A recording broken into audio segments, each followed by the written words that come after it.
একজন আল্লাহওয়ালা ব্যক্তিকে প্রশ্ন করা হয়েছিল, হুজুর আমি সুখ পেতে চাই, সুখী হতে চাই, আমি কি করব?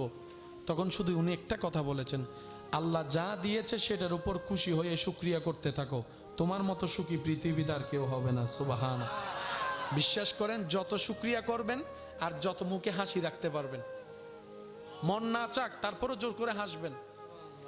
বর্তমান বিজ্ঞানীরা গবেষণা করে দেখে, এই যে প্রেসার বলেন, স্ট্রোক বলেন, যে কারণগুলা তো হয়, মানুষ যদি জোর করেও যদি মুখে হাসি রাখে, এমনি হাসির মতো চেহারা বানায় রাখে, ওদের স্ট্রেস লেভেলটা কমে যায়, মনটা শান্তি হয়ে যায়।